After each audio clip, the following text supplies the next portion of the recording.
পশ্চিমবঙ্গের বিধানসভা নির্বাচনের দ্বিতীয় ও শেষ ধাপের ভোট গ্রহণ চলবে সন্ধ্যা ৬টা পর্যন্ত। এই ধাপে মোট ১৪২টি আসনে ভোট হচ্ছে। তবে প্রথম দফার উল্টো চিত্র দ্বিতীয় দফার ভোট গ্রহণের শুরুতেই। পুলিশ, কেন্দ্রীয় বাহিনীর লাঠিচার্জ, আগ্নেয়াস্ত্র উদ্ধার ও ইভিএম বিভ্রাট দিয়ে শেষ দফার নির্বাচন শুরু হয়। কলকাতা থেকে আরো জানাচ্ছেন সত্যজিৎ চক্রবর্তী। সকাল ৭টা থেকে শুরু হয়েছে ১৪২ আসনে ভোট গ্রহণ। ভোটের শুরুতেই অশান্তি নানা জায়গায়, কারণ ইভিএম বিভ্রাট। যান্ত্রিক ত্রুটির জন্য উত্তেজনা ছড়ায় হাওড়ার বালি বিধানসভা কেন্দ্রের ডন বস্কো স্কুলে। সেখানে মেশিন বিকল হওয়া নিয়ে ভোটারদের মধ্যে ক্ষোভ তৈরি হয়। পরিস্থিতি সামলাতে কেন্দ্রীয় বাহিনীকে লাঠিচার্জ করতে হয়েছে। দুজনকে পুলিশ আটকও করেছে। পূর্ব বর্ধমানের মন্তেশ্বরে রায়গ্রামের বুথে ভিভিপ্যাট সমস্যা খতিয়ে দেখতে গিয়ে বাধার মুখে পড়তে হয় সিপিএম এর নির্বাচনী এজেন্টকে। হুগলির গোঘাট বিধানসভার ৬২ নম্বর বুথে ভোট শুরুর আগেই বিকল হয় ভিভিপ্যাট মেশিন, ফলে যথাসময়ে ভোট শুরু করা সম্ভব হয়নি।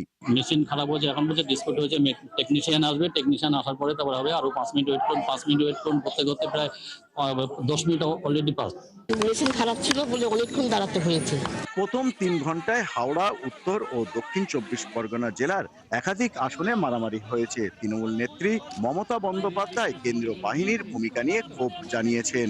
অনেক পুলিশ অফিসার নিয়ে আসা হয়েছে যারা বাংলাকে বোঝে না।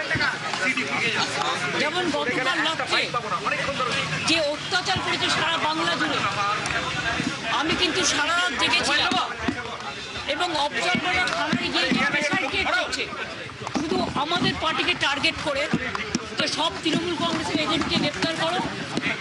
ব্লক প্রেসিডেন্ট, আমার ইউথের ব্লক প্রেসিডেন্টকে সকালেও অ্যারেস্ট করেছিল, আমাকে চেষ্টা করেছিল।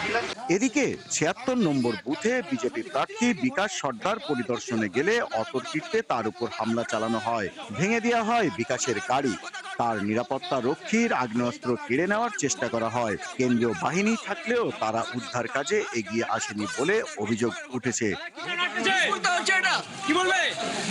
অন্যদিকে ভুয়ো এজেন্টকে বসানো কেন্দ্র করে উত্তেজনা ছড়িয়েছে হুগলির খানাকুলের রাজহাটি ১ পঞ্চায়েতের রামচন্দ্রপুরের ১৪৭ নম্বর বুথে।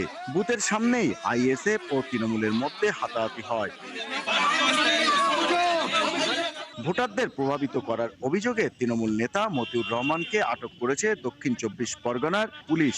হারোয়া বিধানসভার দেগঙ্গা ব্লক ২-এর কালিয়ানি ১১৭, ১১৮, ১১৯ নম্বর বুথে সকাল থেকেই ভোট বন্ধ। দ্বিতীয় দফার ১৪২ আসনে যে দল যত বেশি আসন জিতবে তারাই গঠন করবে সরকার। আর সে কারণে ভোট শুরু হতেই বিজেপি এবং তৃণমূল ভোটের ময়দানে নেমে পড়েছে। আর তা রুখতে সক্রিয় কেন্দ্রীয় বাহিনী ও রাজ্য পুলিশ। সত্যজিৎ চক্রবর্তী, কলকাতা, ৭১।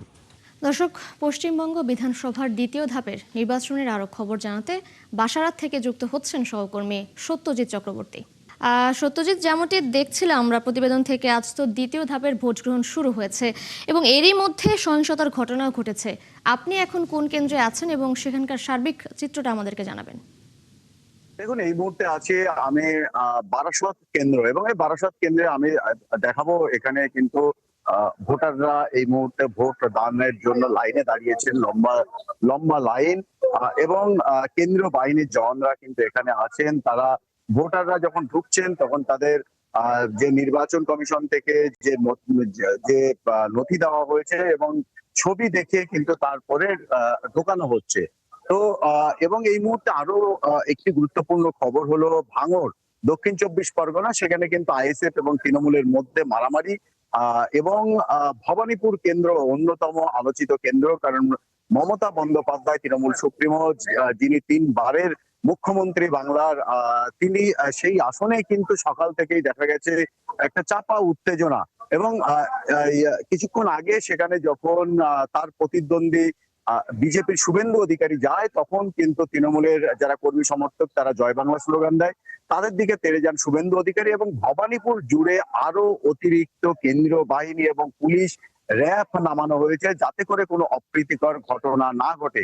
সব মিলিয়ে ভবানীপুর, চেতলা, আলিপুর এই সমস্ত জায়গাগুলো কিন্তু স্পর্শকাতর এলাকায় পরিণত হয়েছে। এবং ভাঙড়, বিশেষ করে দক্ষিণ ২৪ পরগনার যেখানে বলা হয় আইএসএফ এর শক্ত ঘাঁটি, সেই আইএসএফ এর শক্ত ঘাঁটি, অন্যদিকে তৃণমূলের ঘাঁটি। তো সেখানেও কিন্তু সকাল থেকে দফায় দফায় দেখা গেছে যে তৃণমূল এবং আইএসএফ এর মধ্যে সংঘর্ষ। গতকাল রাতে কিন্তু মারামারি হয়েছে, বহু বাড়ি ভাঙচুর হয়েছে। শুধু তাই না, আমরা যদি দেখি যে উত্তর 24 পরগনার ব্যারাকপুর, আমরা যদি দেখি হাওড়ার বালি, আমরা যদি দেখি হুগলি এবং নদিয়া, সর্বত্রই কিন্তু বিক্ষিপ্ত ঘটনা ঘটেছে, যে ঘটনাগুলো কিন্তু প্রথম দফাতে দেখা যায়নি। এবং এই যে 142টা আসনে আজ সকাল 7টা থেকে নির্বাচন আর কি ভোট গ্রহণ শুরু হয়েছে, চলবে 6টা পর্যন্ত, সন্ধ্যা 6টা পর্যন্ত। এবং এই 142টা আসনে যে দল যত বেশি আসনে জিততে পারবে তারাই কিন্তু সরকার গঠনের দিকে এগিয়ে থাকবে। আর সে কারণেই তৃণমূল এবং বিজেপি তারা কিন্তু সকাল থেকে ভোটের মাঠে তারা মাটি আঁকড়ে পড়ে আছে, আর তা সামাল দিচ্ছে কেন্দ্রীয় বাহিনী এবং পুলিশ।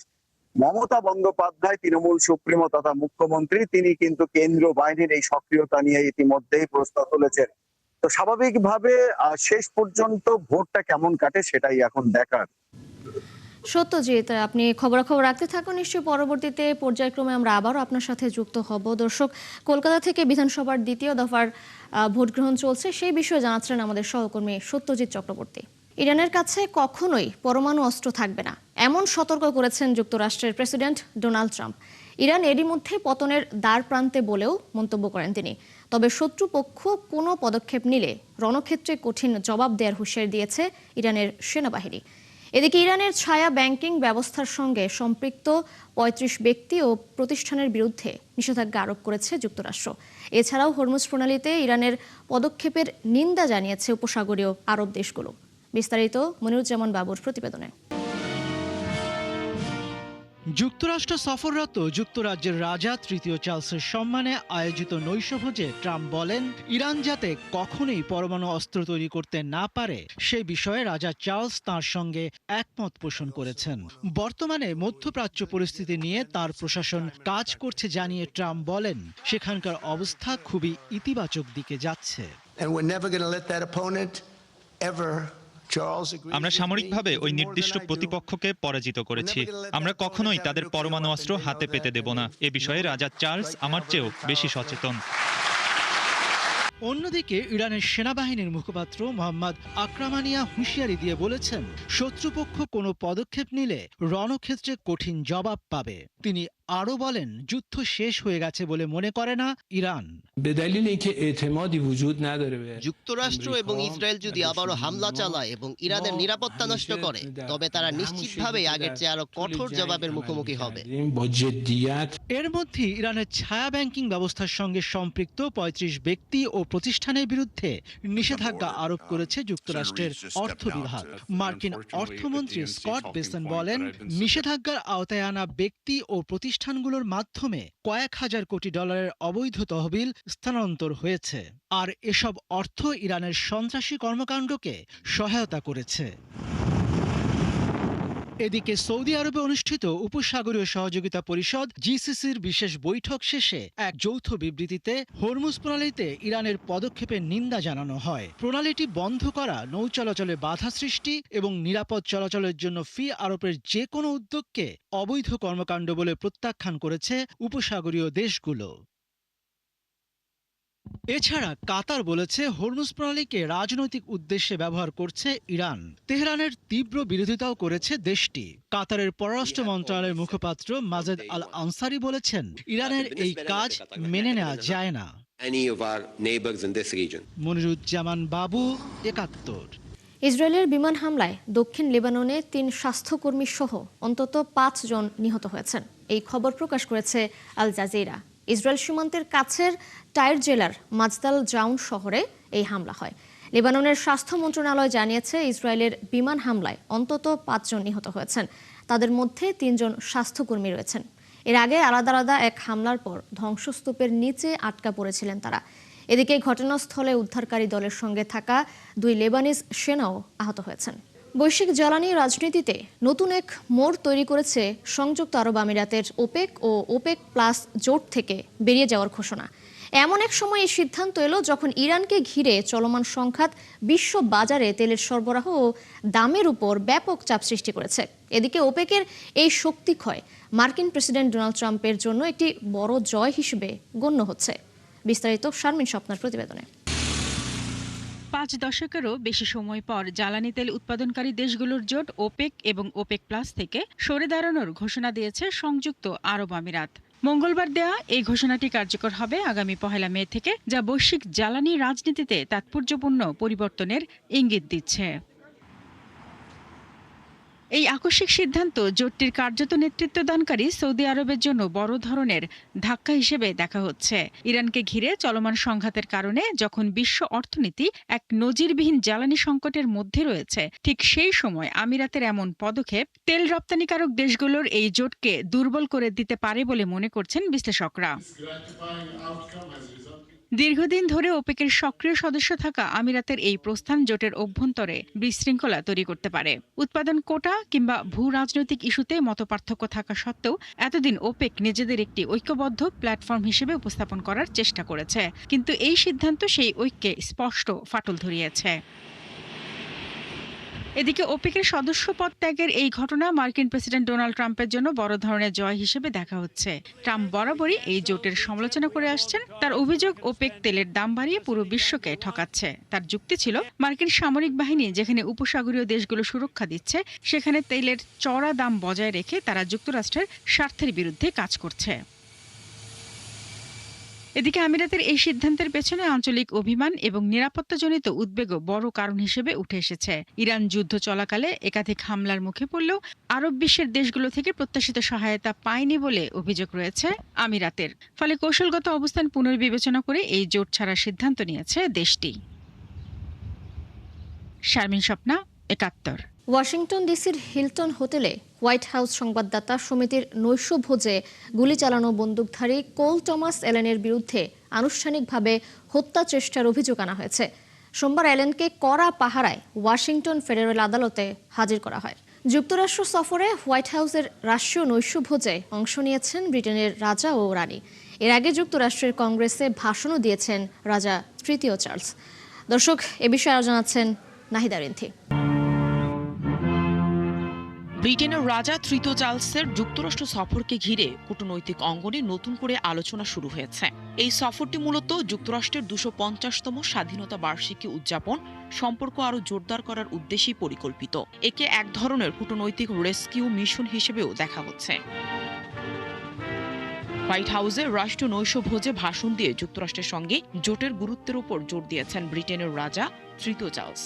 এছাড়া তিনি মার্কিন প্রেসিডেন্ট ডোনাল্ড ট্রাম্পকে একটি বিশেষ উপহার দেন, দ্বিতীয় বিশ্বযুদ্ধের সময় প্যাসিফিক যুদ্ধক্ষেত্রে অংশ নেয়া HMS সাবমেরিনের একটি ঘণ্টা। কংগ্রেসে ভাষণের সময় ব্রিটিশ রসবোধ, ইতিহাস এবং ভবিষ্যৎ চ্যালেঞ্জের মিশেলে বক্তব্য উপস্থাপন করলে আইন প্রণেতারা বারবার করতালি ও দাঁড়িয়ে অভিবাদন জানান। ভাষণের শেষ দিকে রাজা বলেন, আমেরিকার কথা গুরুত্ব এবং গভীর অর্থ বহন করে। তার এই মন্তব্যে উপস্থিতিদের মধ্যে সম্মতি ও উদ্বেগ দুই ধরনের প্রতিক্রিয়ায় লক্ষ্য করা গেছে। আমি আজ মার্কিন কংগ্রেসের প্রতি সর্বোচ্চ শ্রদ্ধা নিয়ে এখানে এসেছি। গণতন্ত্রের এই দুর্গ, যা সকল আমেরিকান জনগণের কণ্ঠস্বরের প্রতিনিধিত্ব করতে এবং পবিত্র অধিকার ও স্বাধীনতার প্রসারের জন্য তৈরি করা হয়েছে। সম্প্রতি যুক্তরাষ্ট্র ও যুক্তরাজ্যের সম্পর্ক কিছুটা টানাপোড়েনের মধ্য দিয়ে যাচ্ছে। বিশেষ করে যুক্তরাষ্ট্র ও ইসরায়েল যৌথভাবে ইরানের বিরুদ্ধে সামরিক পদক্ষেপ ব্রিটেনের অনাগ্রহ এই সম্পর্কে প্রভাব ফেলেছে। এই প্রেক্ষাপটে রাজা চার্লসের সফরের অন্যতম লক্ষ্য হচ্ছে সেই উত্তেজনা কমানো। মঙ্গলবার মার্কিন কংগ্রেসে দেয়া ভাষণকে সফরের সবচেয়ে গুরুত্বপূর্ণ মুহূর্ত হিসেবে ধরা হচ্ছে। সেখানে তিনি দুই দেশের শতাব্দীব্যাপী সম্পর্কের কথা উল্লেখ করে পুনর্গঠনের বার্তা দেন। আর মার্কিন প্রেসিডেন্ট ডোনাল্ড ট্রাম্প যুক্তরাজ্যের সঙ্গে সম্পর্ককে পৃথিবীর অন্য যে কোনো সম্পর্কের তুলনায় অনন্য বন্ধুত্ব হিসেবে বর্ণনা করেন। এই নৈশভোজে ট্রাম্প প্রশাসনের সদস্যদের পাশাপাশি আটলান্টিকের দুই পারের বিশিষ্ট ব্যক্তিরাও উপস্থিত ছিলেন। আমার মা রাজপরিবারকে ভালোবাসতেন। আমি রাজাকে এটা বলেছিলাম, তিনি রানী এলিজাবেথ ভালোবাসতেন। যখনই রানী কোন অনুষ্ঠান বা অন্য কিছুতে জড়িত থাকতেন, আমার মা টেলিভিশনের সামনে একেবারে বসে থাকতেন এবং বলতেন, দেখো ডোনাল্ড, দেখো এটা কত সুন্দর। তিনি সত্যি এই পরিবারটিকে ভালোবাসেন। তবে বিশ্লেষকরা বলছেন মার্কিন প্রেসিডেন্ট ডোনাল্ড ট্রাম্পের ব্যক্তিত্ব অত্যন্ত পরিবর্তনশীল। তাতে সম্পর্ক যেমন দ্রুত খারাপ হতে পারে, তেমনি আবার দ্রুতই উন্নতিও হতে পারে। সেই দিক থেকে এই সফর নতুন সম্ভাবনার দ্বার খুলে দিতে পারে বলে মনে করছেন তারা। নাহিদা রিন্থি, ৭১। এই ছিল এখনকার আয়োজনে। বিশ্বের আরও নতুন কিছু খবর ও বিশ্লেষণ নিয়ে আগামীকাল সকাল ৯:৩০ আবারও হাজির হবে বিশ্বযোগ। ততক্ষণ সরাসরি সংবাদ অনুষ্ঠান দেখতে চোখ রাখুন ৭১-এর ফেসবুক পেজে এবং সাবস্ক্রাইব করুন ৭১-এর ইউটিউব চ্যানেল। থাকুন ৭১-এর সাথেই।